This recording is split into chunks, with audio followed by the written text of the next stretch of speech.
Bismillah ar-Rahman ar-Rahim. Donc, on continue l'émission TD, c'est la deuxième. Ce TD-là, c'est sur l'effet photoélectrique.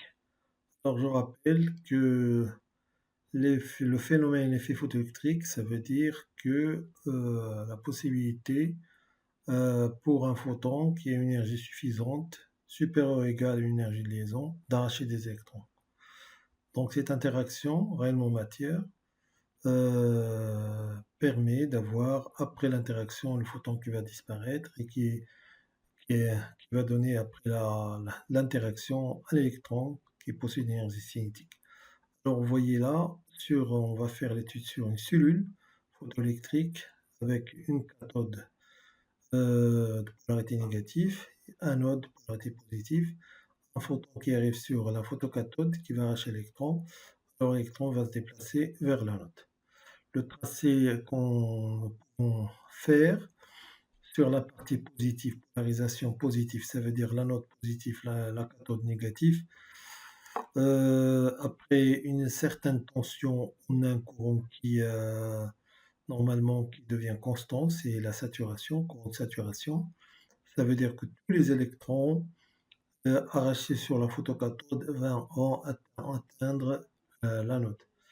De l'autre côté, polarisation négative, ça veut dire maintenant le contraire, l'anode est négatif et la cathode elle est positive, alors qu'on peut le voir ici. La cathode elle est positive, l'anode ça veut dire le champ électrique est dirigé de la cathode vers l'anode, ça veut dire les électrons arrachés sur la photocathode vont se déplacer dans le même sens que le champ électrique, ça veut dire qu'ils vont subir un freinage. Donc ce freinage, malgré ce freinage, il y a certains électrons qui vont atteindre l'anode, mais on peut augmenter la valeur de la différence potentielle VMA/VC de telle façon donner un champ électrique suffisant pour arrêter, stopper tous les électrons de ne pas atteindre l'anode. Ça veut dire que cette tension VMA/VC est égale à V0, ce qu'on appelle la contre-tension. Donc polarité négative, ça veut dire le champ dirigé de la cathode vers l'anode. Polarité positive, ça veut dire le champ électrique est dirigé de l'anode vers la cathode, ça veut dire dans le sens opposé de déplacement des électrons, ça veut dire on les accélère pour qu'ils atteignent l'anode. Alors, je rappelle que l'effet photoélectrique concerne les électrons des couches profondes, les couches PL, qui ont une forte énergie de liaison, et que ces énergies de ces photons-là ne dépassent pas 0,5 MeV, en dessous de cette énergie. Au-delà de cette énergie, il y aura d'autres phénomènes. Alors, on a 3 exercices, on commence par le premier. Donc, nous avons un faisceau monochromatique, de rayonnement monochromatique de longueur d'onde 4 puissance moins 7 mètres ou bien 400 nanomètres. Vont interagir avec des électrons de liaison W0 est égal à 2 électronvolts.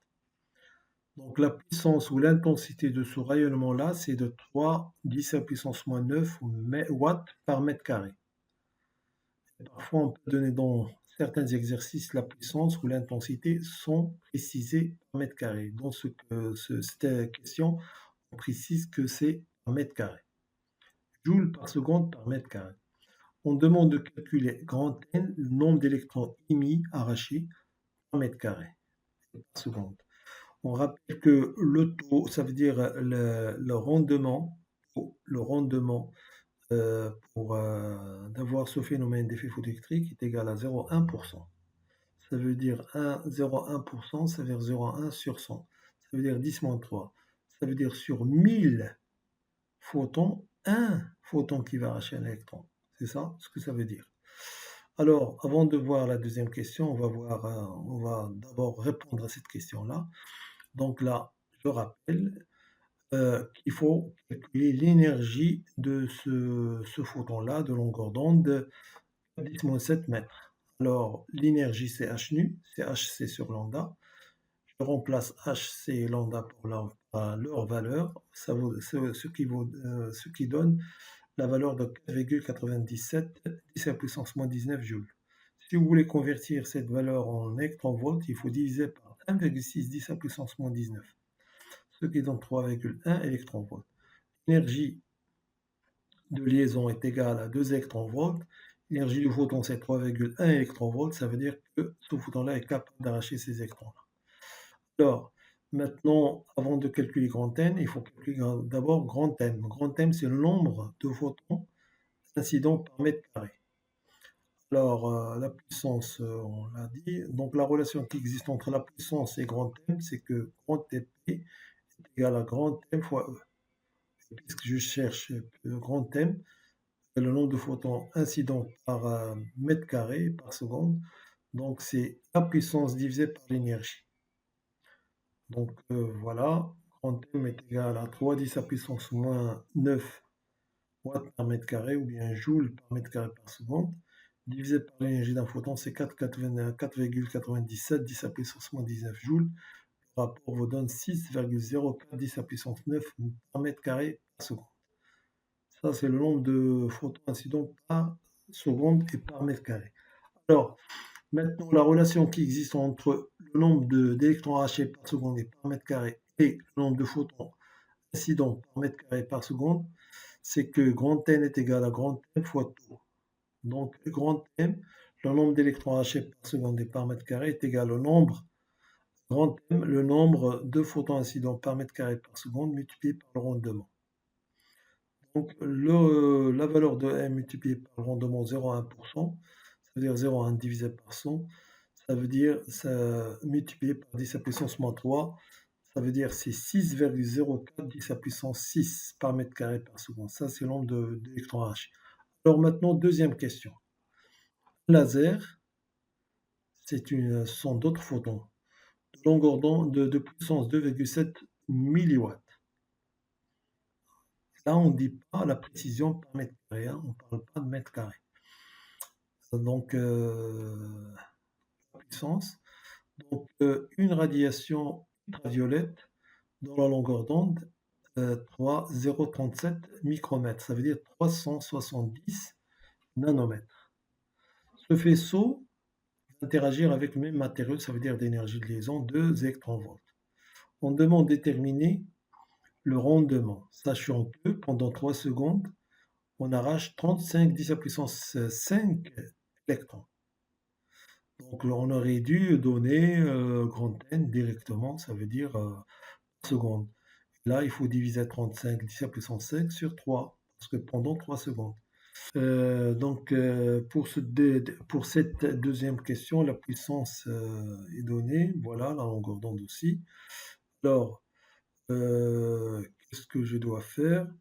Cherchons le rendement. D'abord, il faut calculer grand N. Grand N, ce qui donne 35 10 à puissance 5 sur 3. Ou bien là, j'ai écrit 10 à puissance 6, ça veut dire 3,5 divisé par 3, ce qui donne 1,16 10 à puissance 6 électrons arrachés par seconde. Alors, maintenant, la puissance du laser est égale à 2,7 milliwatts. Donc, l'énergie du photon, comme la première question, c'est H nu, c'est Hc sur lambda. L'application numérique donne 5,38 10 à puissance moins 19 joules, ou bien par électron-volt. On divise par 1,6 10 à puissance moins 19 joules, ce qui donne 3,36. Alors, l'énergie de liaison d'électrons sur le matériau, c'est 2 électronvolts. Alors, ce laser il est capable d'arracher des électrons. C'est seulement pour vérifier. Vous voyez très bien que cette énergie de liaison, on n'utilise pas dans les calculs. Et parfois, il faut faire attention, certaines données, dans certains exercices, on ne les utilise pas dans les calculs. Alors maintenant, normalement, pour calculer grand M, la puissance est égale grand M fois E, grand M est égal P sur E. Donc voilà la puissance, voilà l'énergie du photon. On fait le rapport, on trouve que c'est 5,02 10 à puissance 15 par seconde. Ça veut dire photons par seconde. Ça, c'est le nombre de photons incidents par seconde. Alors, la relation du rendement, vous avez grand N est égal à grand M fois tau. Donc, on cherche tau, le rendement, c'est grand N sur M. Donc, on divise grand N, c'est 1,16 10 à puissance 6 par seconde, électrons arrachés par seconde. Grand M, c'est 5,02 10 à puissance 15 photons par seconde. Alors, le rapport donne 0,23 10 à puissance moins 9. Alors, il faut multiplier par 100 et diviser par 100 pour avoir le pourcentage, ce qui donne 23,1 à puissance 9 par normalement pour cent. Donc voilà le rendement calculé.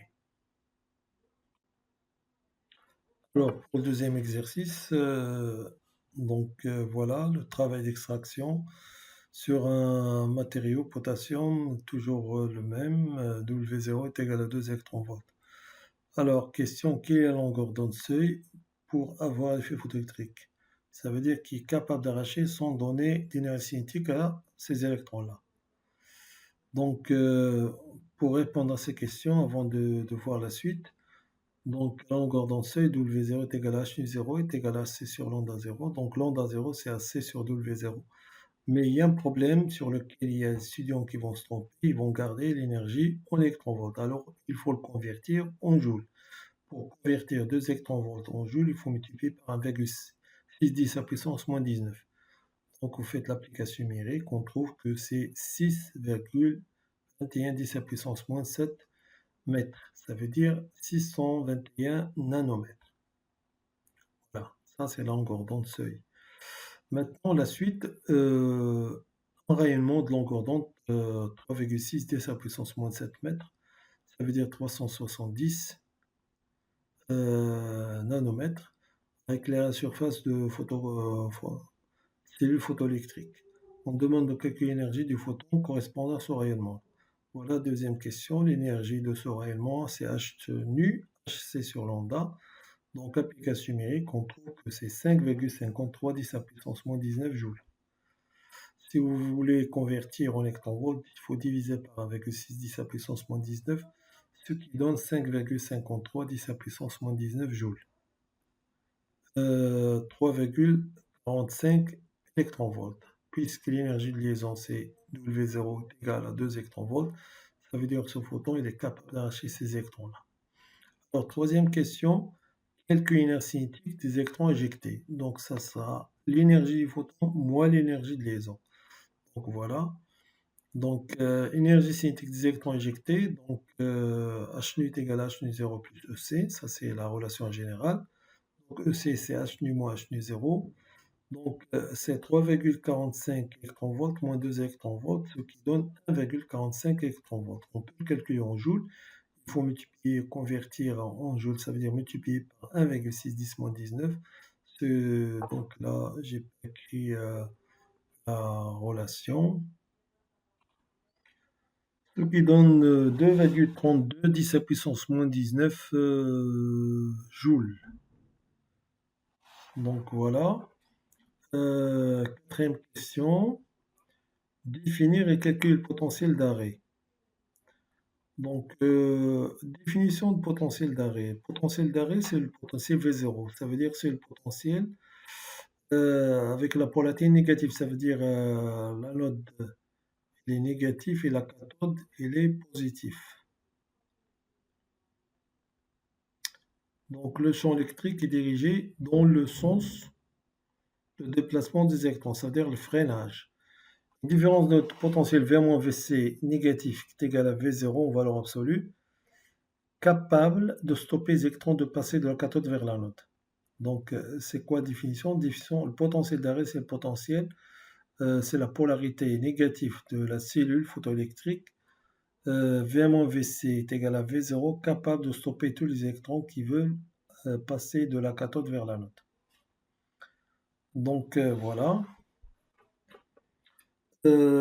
L'énergie cinétique est égale à E fois V0, donc en électronvolts, c'est directement en volts, donc puisqu'il est égal à 1, donc la différence potentielle, on a trouvé que C est égal à 1,45, l'énergie de liaison c'est 0, donc là c'est EC, c'est 1,45. Donc c'est directement en volts, donc EC c'est 1,45 volts. Si c'est en volts, si c'est en joules, il faut diviser par 1,5, 1,610 à puissance moins 19. Donc ça c'est le potentiel d'arrêt. Si votre énergie cinétique est écrite directement en électronvolts, ça veut dire que c'est la même valeur, c'est en volts. C'est le potentiel d'arrêt. C'est une différence potentielle. Alors la cinquième question, c'est quoi? Donc, définir ce que c'est le courant de saturation. Bon, le courant de saturation, c'est le courant, voilà, il est là, voilà. Ça veut dire qu'il faut avoir la polarité positive, ça veut dire V-VC positif, l'anode positive, la cathode négative. À partir d'une certaine valeur, ça veut dire que tous les électrons arrachés sur la photocathode arrivent, vont atteindre l'anode. Donc ce courant-là est constitué de tous les électrons arrachés sur la photocathode. D'accord? Troisième exercice, maintenant vous avez une cellule qui est soumise à plusieurs lumières monochromatiques, lambda 1, lambda 2, lambda 3, lambda 4, avec des valeurs différentes. Alors l'énergie de liaison de l'électron sur la photocathode est égale à 4 électronvolts. On demande, est-ce qu'il y a-t-il effet photoélectrique avec ces rayonnements monochromatiques? Donc il faut calculer les énergies de chacune de ces rayonnements et voir si c'est en dessous ou au-dessus de 4 électronvolts. Sinon, on peut faire le contraire pour simplifier le calcul, calculer la longueur d'onde seuil, ça veut dire en nanomètres, et comparer avec les longueurs d'onde. C'est ce que nous allons faire, parce que pour minimiser le nombre d'opérations à faire. Alors regardez, W0 est égal à H nu 0 est égal à C sur lambda 0, donc lambda 0 est égal à C sur W0, le calcul donne 3,10 10 à la puissance moins 7 mètres. Ça veut dire 310,8 à peu près nanomètres.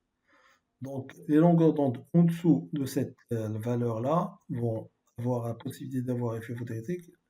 Celles qui sont plus grandes n'auront pas cette possibilité-là.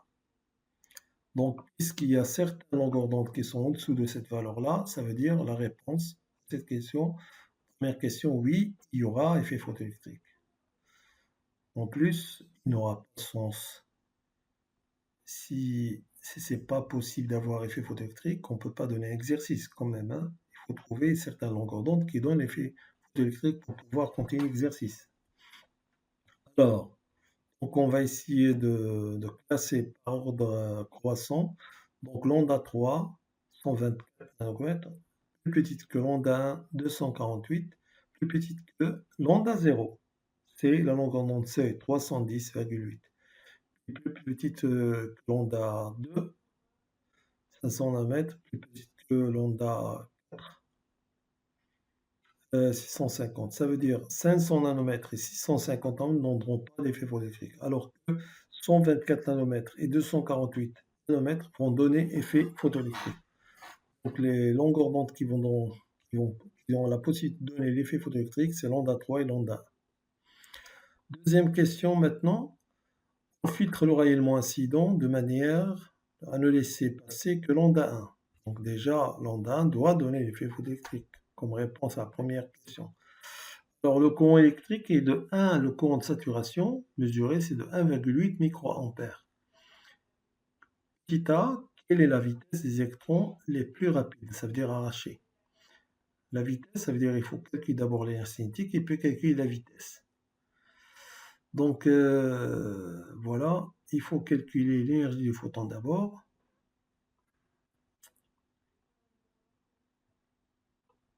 Donc on travaille avec lambda 1, voilà. Le courant est de 1,5. Alors, cherchons la vitesse. Alors, l'énergie cinétique, c'est un demi-v carré, c'est h nu 1 moins h nu 0. C'est hc sur lambda 0 moins w0. Donc, ce qui donne ça, mais attention, cette valeur, ça sera en joules. Mais il faut convertir W0 en joules, parce que 4 électronvolts, il faut convertir en joules, mais il faut multiplier par 1,6. Donc la valeur sera donnée en joules. Donc la différence, c'est 1,62 10 moins 19, la puissance moins 19 joules, égale 1 demi-V carré. Alors V est égal à 2 fois cette valeur-là, divisé par la masse, 9,1 10 moins 31 kg. La racine carrée va donner 59,67 10 à la puissance 4 mètres par seconde. Alors petit b, c'est quoi? C'est comme question, petit b, calcule le nombre de photons absorbés par la plaque durant une seconde. Calculer le nombre de photons absorbés. Ça veut dire absorber, ça veut dire le nombre d'électrons arrachés. Il faut normalement faire la différence entre le nombre de photons incidents et le nombre de photons absorbés. Ça veut dire ceux qui sont absorbés, ce sont ceux qui vont donner naissance à des électrons éjectés. Ça veut dire puisqu'on a le courant, on peut avoir le nombre d'électrons, calculer le nombre de photons absorbés par la plaque. Donc regardez ici, troisième petit b, calculer le nombre de photons absorbés. On a le courant de saturation, c'est delta Q sur delta T. Delta T c'est une seconde. Delta Q c'est N fois E. Le nombre d'électrons éjectés, c'est le nombre de photons absorbés. Donc N fois 1,6 10 ça c'est la charge de l'électron.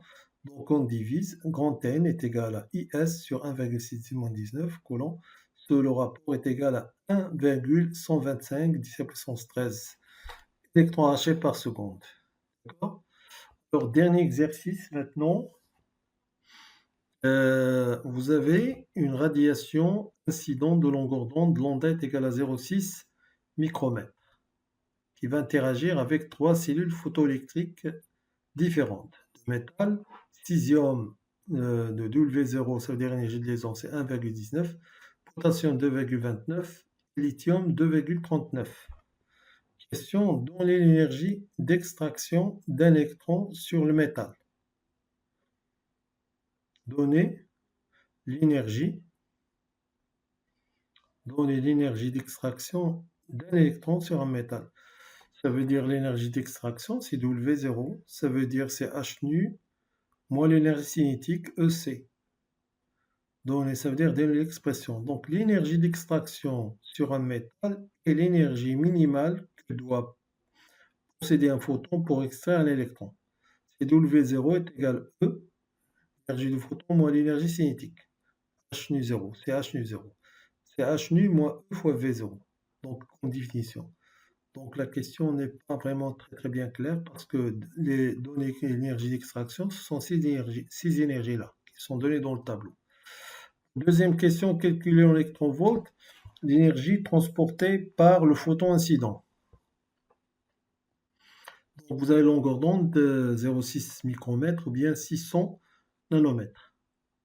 Donc l'énergie du photon incident, donc vous avez H nu ou Hc sur lambda, on fait l'application numérique. On trouve que c'est 3,315 10 à la puissance moins 19 joules, ou bien c'est 2, on divise par 1,6 10 moins 19, ce qui donne 2,07 électronvolts. Donc si vous comparez cette énergie-là du photon par rapport aux énergies du tableau, la seule électron, le rayonnement est capable d'arracher des électrons sur seulement le césium et pas sur le potassium ou bien sur le lithium. Pourquoi? Parce que les énergies de liaison sont plus grandes que l'énergie du photon. Alors, troisième question, sur quel métal se passera l'effet photon? Bien sûr, j'ai déjà répondu, ça se passera sur le césium. Pourquoi? Parce que l'énergie du photon est plus grande que l'énergie de liaison sur le césium. Donc, troisième question, on classe par les énergies du photon par rapport à W0. Donc on trouve que W0 est égal à 1,19 électronvolts, plus petit que l'énergie du photon est égal à 2,07 électronvolts, plus petite que W0 du potassium, c'est 2,29, plus petite que l'énergie de liaison sur lithium, c'est 2,39. Et l'effet photoélectrique se passera sur le césium. Quatrième question.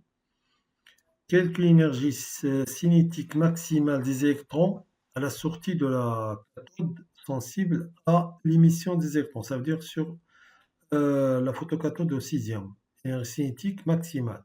Donc il faut faire la différence. Énergie cinétique.